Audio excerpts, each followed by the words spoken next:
सबसे ज्यादा important question है पहले चैप्टर का। इसमें आपको कोई भी irrational number single under root में 2, 5, 7 समथिंग ऐसा दिया होगा और कहेगा कि इसे इरेशनल प्रूफ करो। तो इरेशनल प्रूफ कैसे करते हैं? सबसे पहले जो हमारे पास नंबर होता है ना, इसको हम क्या ले लेते हैं? रैशनल नंबर ले लेते हैं। एक रैशनल नंबर लेने के बाद हमें पता है जब कोई रैशनल नंबर होता है तो क्या होता है? ए अपॉन बी की फॉर्म में ले सकते हैं। यहाँ ए और बी जो होते हैं ना वो को प्राइम नंबर होते हैं। को प्राइम नंबर का यह सेंस होता है कि 1 के अलावा कोई भी इनका कॉमन फैक्टर नहीं होता है। तो हम कहेंगे कि भाई को प्राइम है और बी जो है नॉट इक्वल टू 0 होना चाहिए, ये हमें पता है। तो हम इसको क्या करेंगे? क्रॉस ए इधर भेजेंगे तो ये आके इज इक्वल टू ए हो जाएगा। और अगली लाइन में अब जब हम स्क्वायरिंग करेंगे तो ये इसका स्क्वायर करेंगे तो क्या हो जाएगा? 2 और बी का स्क्वायर बी स्क्वायर, ए का स्क्वायर ए स्क्वायर। अब हम क्या करेंगे? ये 2 को इसके अपॉन में भेज देंगे जो कि हो जाएगा ए स्क्वायर बाई 2।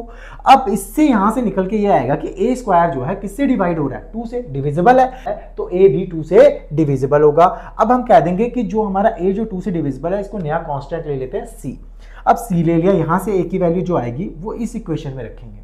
ठीक है, ये जो मेथड है ना सॉल्व करने का, बेटा आपको 2 या 3 बार प्रैक्टिस करनी पड़ेगी, फिर आपको बहुत ही इजी लगने वाला है। तो अब हमने a is equal to 2c जो लिया वो इस वाली इक्वेशन में रखते हैं हमेशा, जो स्क्वायरिंग के बाद आती है ना कि a square is divisible by 2, उसमें रख दिया।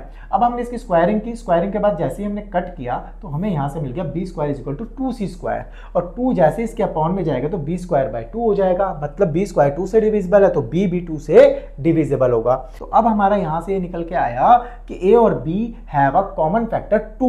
दो उसका एक और एक कॉमन फैक्टर वो क्या है? 2। और बट वी एज्यूम दैट, हमने तो एज्यूम किया था ए बी क्या है?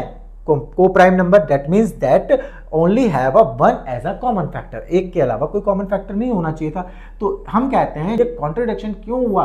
क्योंकि हमने √2 को रैशनल नंबर ले लिया था, तो वो रैशनल नंबर है नहीं, हेंस हम बोलेंगे √2 क्या है? एक इरेशनल नंबर है। ठीक है, तो इसको प्रूफ करने का तरीका है कि हम रैशनल लेते हैं और वो रैशनल के जो रूल्स हैं जिसके अकॉर्डिंग हम कहते हैं कि ये रैशनल नंबर है, उसमें p अपॉन क्यू या a बाई बी लिखते हैं, तो वो क्या होने चाहिए हमारे? उसके को प्राइम नंबर होने चाहिए, 1 के अलावा कोई फैक्टर नहीं होना चाहिए।